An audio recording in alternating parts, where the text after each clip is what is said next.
제가 오늘은 대속의 십자가 예수 그리스도라는 제목입니다. 지난주에 우리가 또 예수 그리스도에 대한 생명의 빛 예수 그리스도였고, 다음 주에는 부활의 소망 예수 그리스도, 이렇게 세 번 예수 그리스도에 대한 말씀을 나누고자 합니다.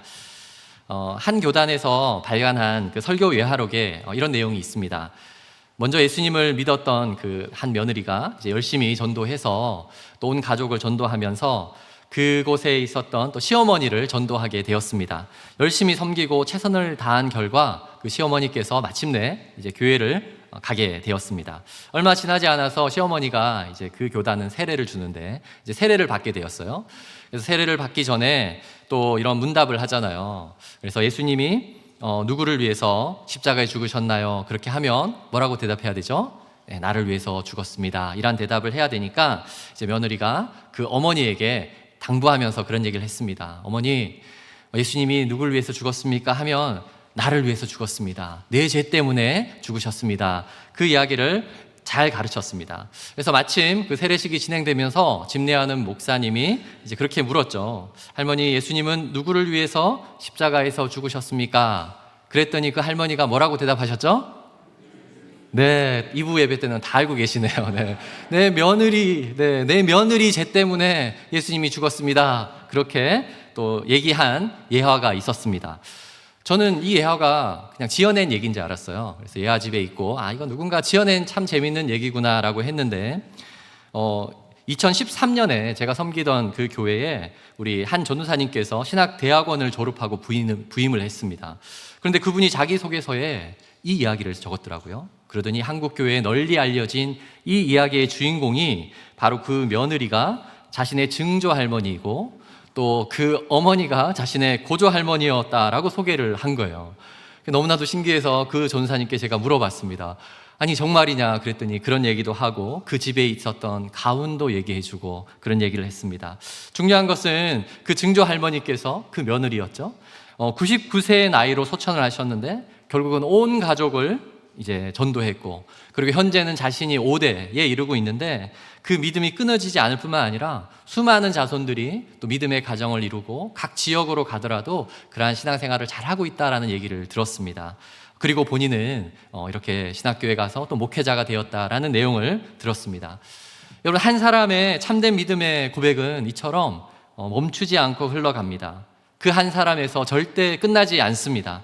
그 믿음의 고백은 다른 사람들에게도 그 참된 믿음의 고백을 하도록 이어주는 것입니다. 그러면 그 참된 믿음의 고백이 무엇입니까? 바로 그 며느리가 얘기했던 나의 죄 때문에라고 하는 그 참된 믿음, 그것이 다른 사람에게 흘러가게 되는 것입니다.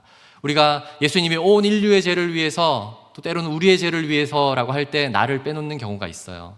그것은 참된 믿음의 고백이 아닙니다. 나의 죄 때문에 예수님이 십자가에서 죽으셨습니다라는 그 고백이 우리 모두가 신앙생활 하면서 가장 처음 고백해야 되는 그 믿음 생활의 출발점인 줄 믿습니다.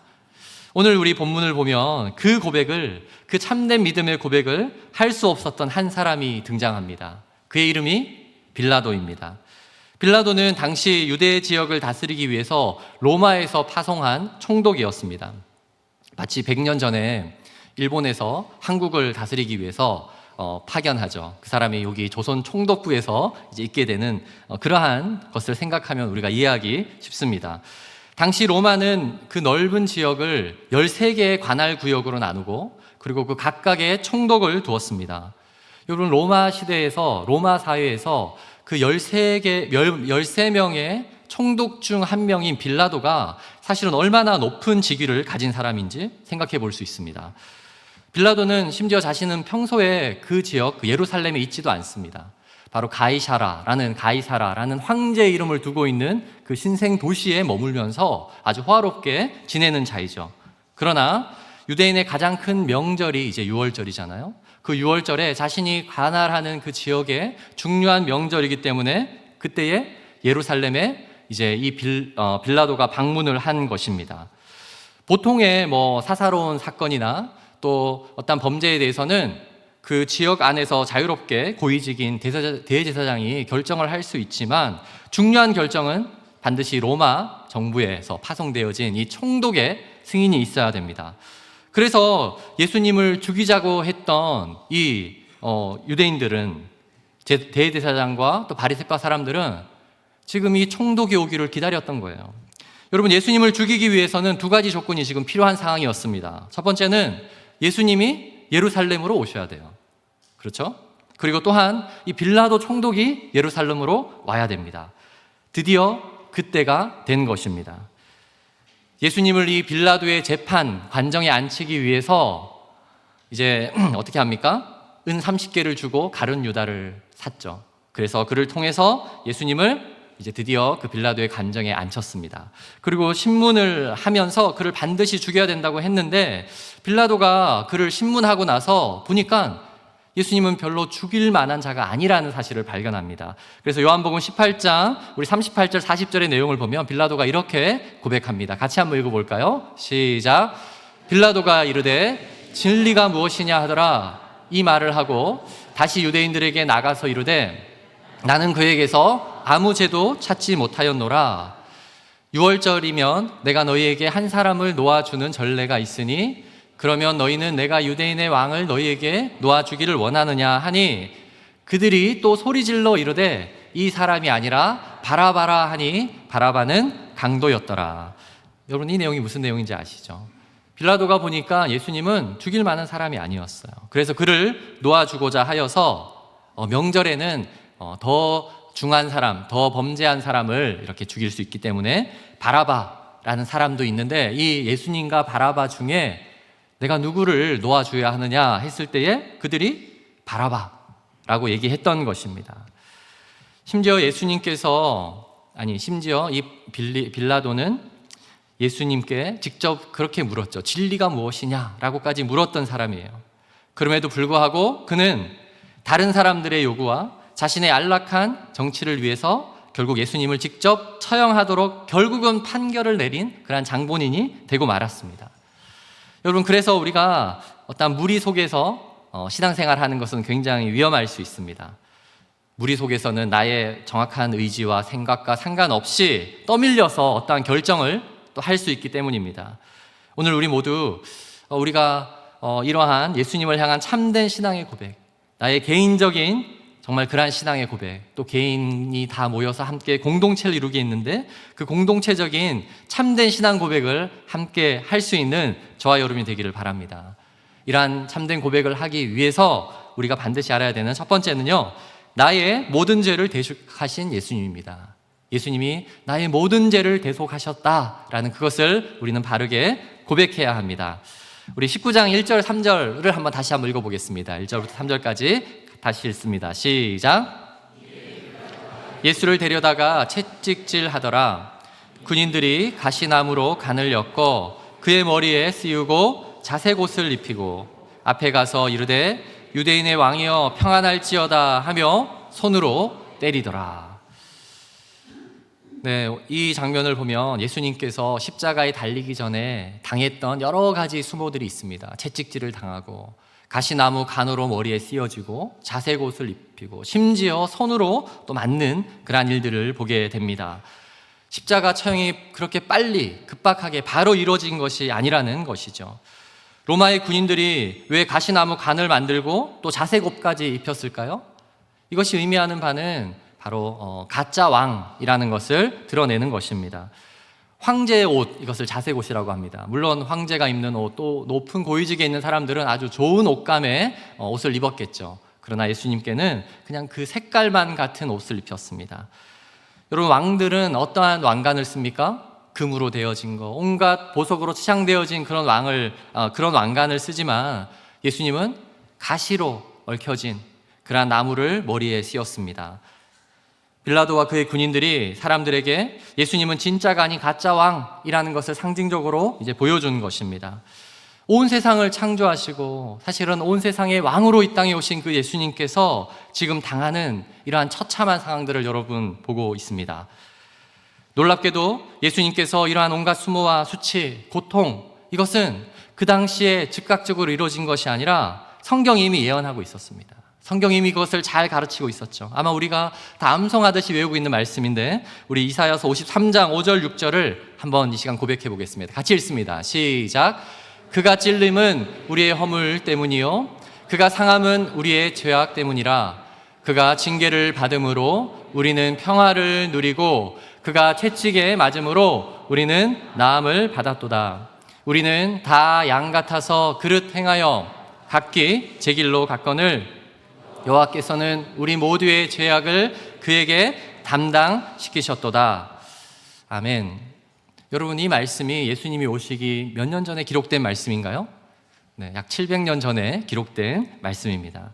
이사야를 통해서 이 땅에 오는 메시아, 이 땅에 온 인류를 위해서 구원하시는 그 예수 그리스도께서 어떻게 오시는지, 어떠한 모습인지를 다 보여주고 있어요. 그 이유가 누구 때문이라고요? 무엇 때문이라고요? 바로 우리의 죄 때문입니다. 여기서 우리는 누구입니까? 여기서 우리는 한 사람도 빼놓을 수 없는 모든 사람이지, 내가 누군가와 함께 책임을 연대할 수 있는 그러한 의미의 우리가 아닙니다. 우리 몇 사람 모여서 함께 이루는 그 우리가 아니라, 이 우리 안에는 나 한 사람도 절대 빼놓을 수 없는, 내가 빠지면 우리가 될 수 없는 그러한 우리를 말하는 것입니다. 그래서 하나님께서 이 땅에 예수 그리스도를 보내시고 예수님이 죽으신 그 이유는 바로 나의 모든 죄입니다. 나의 모든 죄를 대속하신 예수님입니다. 6절 말씀을 다시 한번 보시면, 우리는 다 양 같아서 그릇 행하여 어떻게 했어요? 각기 제 길로 갔거늘. 그릇 행하다라는 말이 길을 잃었다는 거예요. 각자가 다 길을 잃은 거예요. 각자가 다 길을 잃는 동안 각자가 생각하는 진리의 길, 스스로 생각할 때 가장 좋은 길로 가는 것입니다. 그 길을 갔어요. 그 모든 잘못의 결과가 어떻게 될까요? 길을 잃은 양들이 결국은 그 잘못됨으로 인해서, 잘못 들어선 길로 인해서 떨어지고 때로는 죽고 상처를 입는 것이죠. 그 죄악의 결과, 그 형벌, 그것은 길을 잃은 자가 받아야 되는 것입니다. 그런데 우리 모두의 죄악을, 그 결과를 누구에게? 예수 그리스도에게 담당시킨 것입니다. 우리가 마땅히 받아야 하는 그 모든 형벌을 어떻게 했다고요? 예수님께서 다 받으신 거예요. 지금 우리의 기준으로는 2000년 전 예수님께서 이미 다 받으신 것입니다. 구원의 첫 번째 의미가 바로 이런 거예요. 바로 이것이 대속의 의미입니다. 대속이라는 한자의 사전의 의미를 보면 대신할 대, 그리고 속할 속, 그래서 대신 벌을 받거나 돈을 지불하고 그것을 모두 갚는 것입니다. 남의 죄를 대신하여 벌을 받거나 속죄함. 중요한 것은 이 대속은 아무런 대가 없이 하나님이 그냥 우리를 여기서 여기로 옮긴 것이 아니라, 우리를 이 자리에서, 이 멸망의 자리에서 이 영원한 생명의 자리로 옮기기 위해서 그분께서 이 멸망의 형벌을 받으셨다는 사실이 중요합니다. 여러분, 그것을 기억하고 있습니까? 그 하나님의 그 놀라운 사랑, 그 대속의 은혜를 기억한다면 우리는 그 하나님의 사랑으로 인해서 날마다 하나님과 더 가까이 가는, 하나님의 은혜에 감사하고 감격하는 그러한 사람이 되어야 할 것입니다. 그러한 삶을 지금 살고 계신가요? 아멘. 네, 아멘. 이곳에 계신 모든 분들이 그러한 삶을 살고 있음을 믿습니다. 그럼에도 불구하고 여전히 우리는 하나님과 자꾸 멀어지려고 하는 자들이기도 합니다. 왜 그럴까요? 여전히 우리 가운데 죄의 마음이 있기 때문이에요. 그 죄가 끊임없이 올라오기 때문이에요. 그 죄에 대한 아주 중요한 설명이 잠언 6장 16절에서 19절인데 한번 이 말씀을 제가 읽어드리기 원합니다. 여호와께서 미워하시는 것, 곧 그의 마음에 싫어하는 것이 67가지니 그 싫어하는 것이 7가지가 있대요. 뭐냐면 첫 번째는 곧 교만한 눈과 거짓된 혀와, 두 번째죠. 세 번째는 무죄한 자의 피를 흘리는 손, 네 번째는 악한 계교를 꾀하는 마음, 다섯 번째는 빨리 악으로 달려가는 발, 여섯 번째는 거짓을 말하는 망령된 증인, 그리고 형제 사이를 이간하는 자. 여러분, 7가지를 한번 생각해 보세요. 이 중에서 나에게는 이것 하나도 없다, 네. 아니면 나에게는 이것 중에 한 가지도 없다라는 사람이 있습니까? 아, 나에게 다 있구나, 나에게 다 있구나. 우리는 여전히 죄 가운데 있기 때문에 이것을 다 간직할 수밖에 없습니다. 그러나 기억하십시오.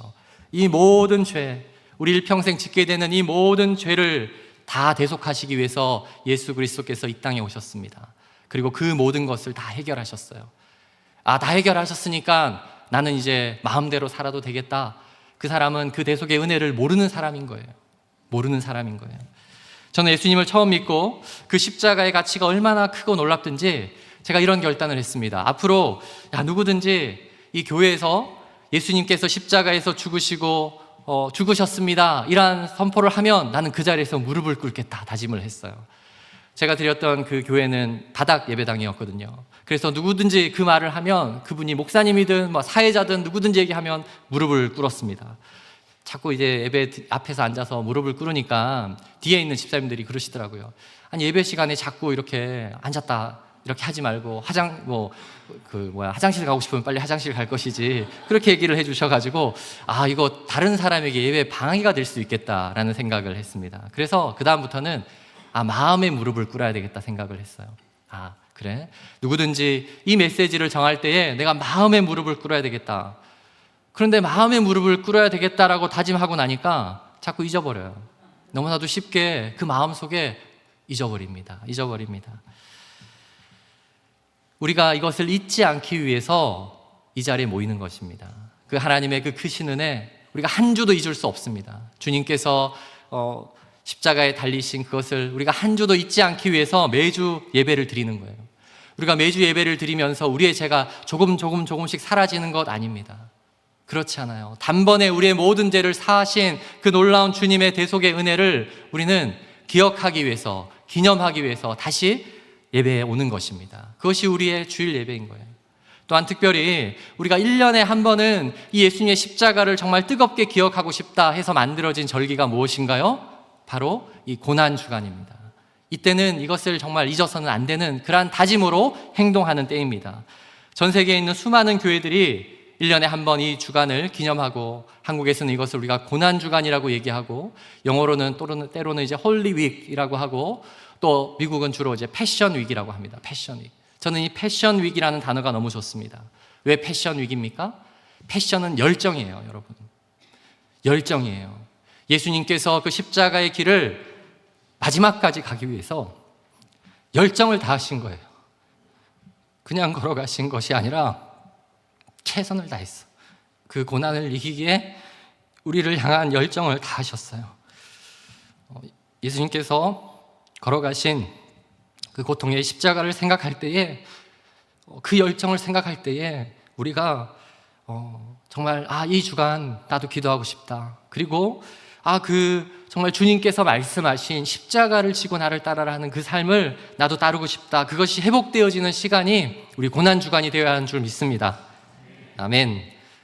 그래서 나의 죄를 대신해서 죄의 짐을 짊어지시고 모든 수치, 그 고난, 그 모든 것을 당하신 주님을 우리가 행동으로 기억하는 그러한 이번 한 주가 되기를 바랍니다. 그러기 위해서 어떻게 해야 될까요? 수요일 날 나옵시다. 네, 우리 옆 사람 한번 인사할까요? 수요일에 또 만납시다. 네, 여러분 수요일에 만나서 은혜를 함께 나누기를 원합니다. 수요일 날 많이 막히는 거 알고 있습니다. 오는 길 힘들 거예요. 그러나 그 힘듦으로 인해서 이 힘듦 예수님의 고난에 비하면 아무것도 아니구나, 그러한 마음을 가지고 여러분 오시는 여러분 되면 좋겠습니다. 그리고 목요일, 금요일까지 여러분 그러한 참된 고난주간을 맞이하는 저와 여러분이 되기를 소망합니다. 나의 죄를 대속하신 예수 그리스도 예수님을 기억해야 되고요. 두 번째는 우리의 모든 분노와 반역을 대신 감당하신, 이것도 대속하신이라는 단어죠. 사실은 우리의 분노와 반역을 대신 감당하신 예수님을 우리가 기억해야 합니다. 우리 6절을 같이 한번 읽어보겠습니다. 시작. 대제사장들과 아랫사람들이 예수를 보고 소리질러 이르되 십자가에 못 박으소서, 십자가에 못 박으소서 하는지라. 빌라도가 이르되 너희가 친히 데려다가 십자가에 못 박으라. 나는 그에게서 죄를 찾지 못하였노라.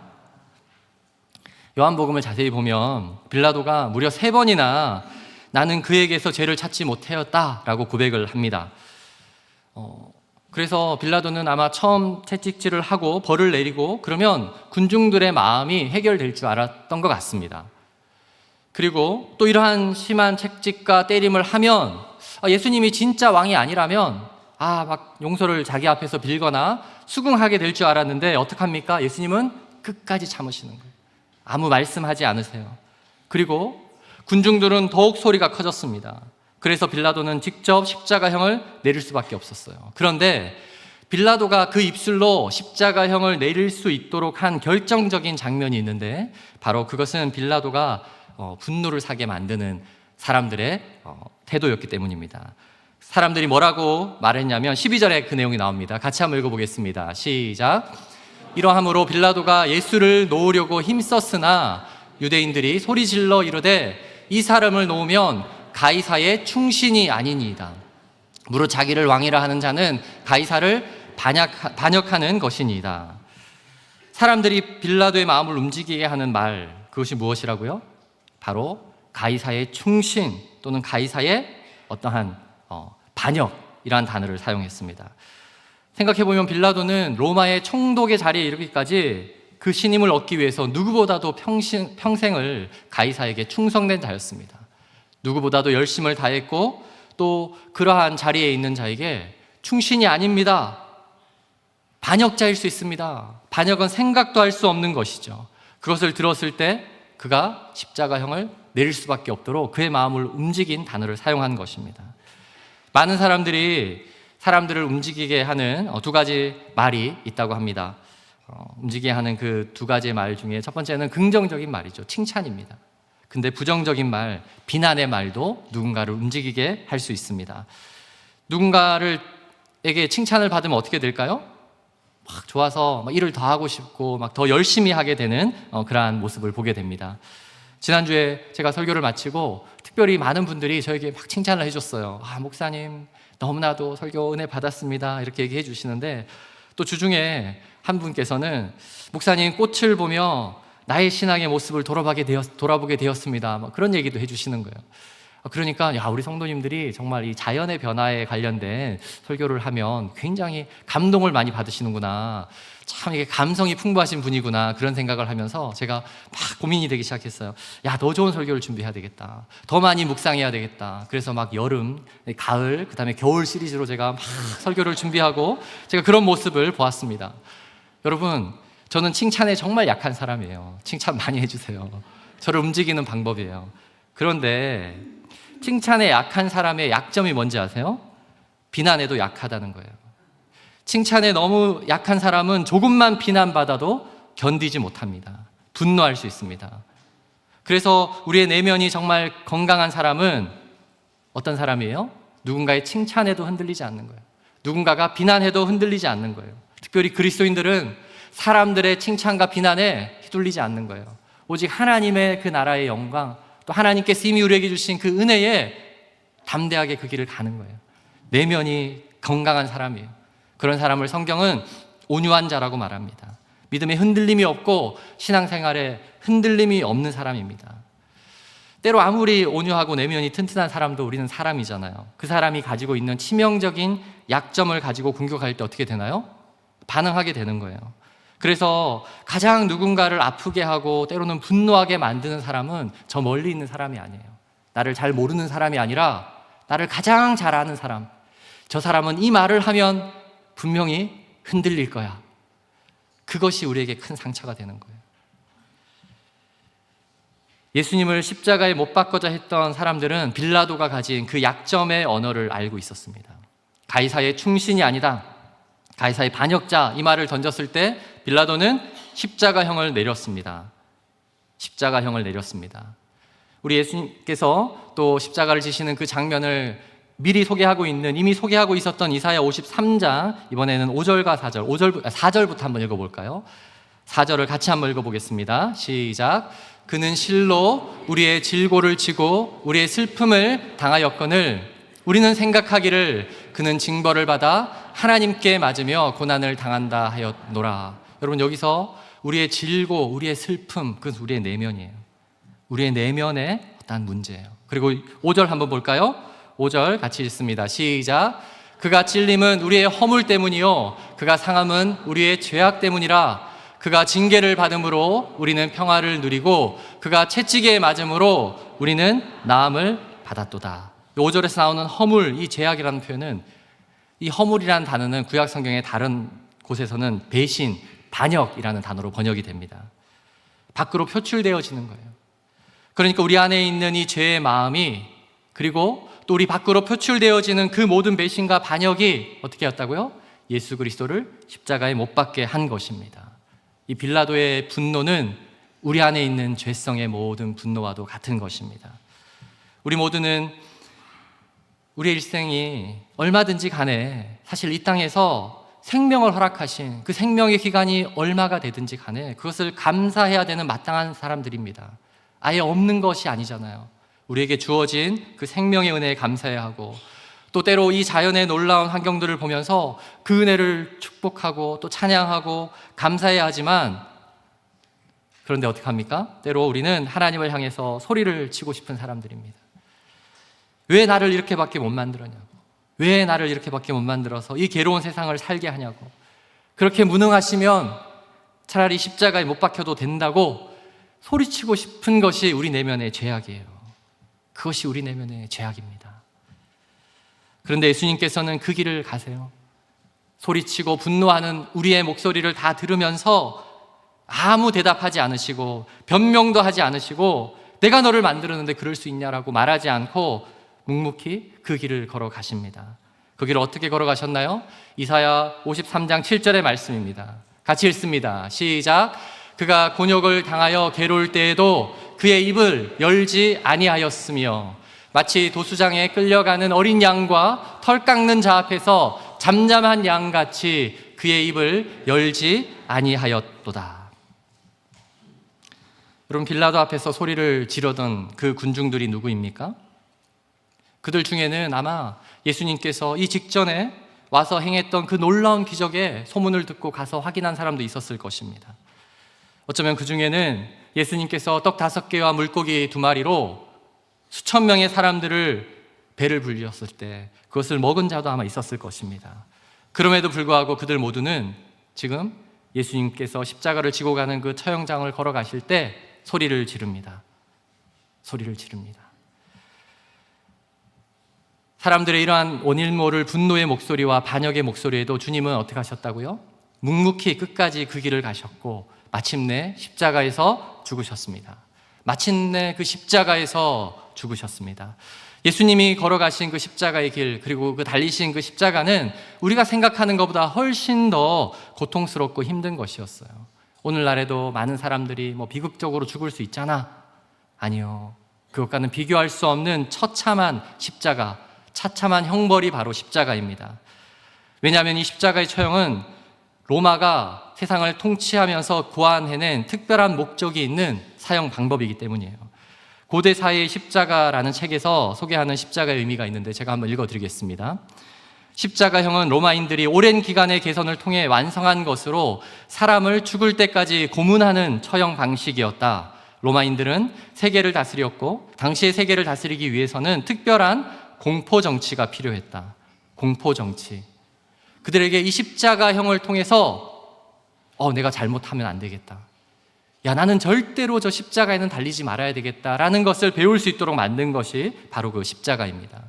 오늘날 많은 사람들이 우리가 십자가 목걸이를 걸고 그것을 아름답게 여기지만, 그러나 이것은 사람들에게 그것만 쳐다봐도 야, 내가 로마에 순복할 수밖에 없는 그러한 형벌이었습니다. 그래서 한 기록에 의하면 고대에 한 왕이 있었는데 이 왕이 이제 군대를 이끌고 원정을 나갔는데 그 사이에서 그 궁궐 안에서 반역이 일어나서 그 왕자가 살해당했습니다. 그 왕자와 일가족이 죽었어요. 그 왕이 돌아와서 그 반군을 다 제압한 다음에 그 반군들을 그냥 제압하기에는 너무나도 통탄한 거예요. 자신의 사랑하는 아들이 죽었고 또한 온 나라의 앞으로 국왕이 될 사람이 죽었어요. 개인적으로 아들을 죽인 범죄자이면서 나라의 중대한 범죄자예요. 그래서 명령합니다. 이 사람들을 가장 고통스럽게 죽일 수 있는 방안을 찾아와라. 그럴 때에 그들이 선택했던 것이 십자가형이었다라는 기록이 있습니다. 십자가에서는 단번에 죽는 것이 아니에요. 성경을 보면 예수님께서 십자가에 달려서 6시간 동안 고통 가운데 있다가 모든 피와 물을 다 쏟으신 이후에 죽으셨습니다. 예수님께서 점점 더 죽어가는 그 모습, 그리고 마침내 숨을 거두시는 그곳 가운데에 그 사랑하는 아들을 바라보는 하나님의 심정이 어땠을까요? 하나님께서는 차마 그것을 다 보지 못하셨던 것 같아요. 그래서 예수님이 숨을 거두시는 그 순간 어떻게 됩니까? 어둠이 몰려와 그 장면이 가려집니다. 하나님께서 직접 그것을 다 볼 수 없을 만큼 안타까운 마음이었지만, 그러나 우리 온 인류, 아니 나를 위해서, 저와 여러분을 위해서 반드시 죽어야 하는 그 길을 주님께서 가셨기 때문에 마지막 끝까지 주님께서는 마침내 그 일을 이루신 것입니다. 우리 이번 한 주간 우리 모두를 대속하신 그 주님의 크신 사랑을 깊이 묵상하고 감사하는 저와 여러분이 되기를 소망합니다. 1년 중 이번 한 주간이 특별한 주님의 그 십자가 사랑을, 그 사랑으로 인해서 우리의 많은 것들이 해결되어지고, 우리의 분노와 우리의 생각들이 잠잠해지고, 우리의 내면이 더욱 강건해지고, 그러한 한 주가 될 수 있도록 그러한 참된 신앙생활의 삶을 살아가는 저와 여러분이 될 수 있기를 주의 이름으로 축원드립니다. 아멘. 이 시간 우리 주님이 죽으신 그 십자가의 의미를 생각하면서 우리 주의 만찬을 함께 나누도록 하겠습니다. 우리 성찬위원들 이 시간 나와주시고요. 주의 만찬은 주님께서 자신을 기억하고 기념할 때 이것도 함께 행하라 하고 하신 말씀에 근거한 것입니다. 떡을 떼는 것, 그것은 예수님이 찢기신 그 십자가의 사랑이죠. 잔을 마시는 것, 예수님이 흘리신 그 보혈의 잔을 우리가 마시는 것이죠. 그것으로 인해서 우리 모두는 이미 영원한 생명의 구원을 얻었습니다. 그래서 합당하지 않게 먹고 마시는 자는 자신의 죄를 먹고 마시느니라 라는 고린도의 말씀에 통해서 아직까지 내가 예수님께서 나를 위해서 죽으셨는지 고백하지 못한 자들은 이 예식에 참여할 수 없습니다. 그러나 그러한 분명한 믿음의 고백이 있다면 이 시간 먼저 우리가 떡을 받고 분병을 받고 그리고 분잔을 받을 때에 주님께서 대신 우리를 위해서 죽으신 그 깊은 사랑을 감사하며 받는 시간 되기를 원합니다. 이 시간 우리 예수 나를 위하여 우리가 1절 찬양하면서 우리가 분병부터 각자 받고 이 찬양이 끝난 다음에 같이 기도하고 분병을 할 텐데 우리 성찬위원들께서 나눠주시기 바랍니다. 우리 1절 다 같이 찬송 고백하겠습니다.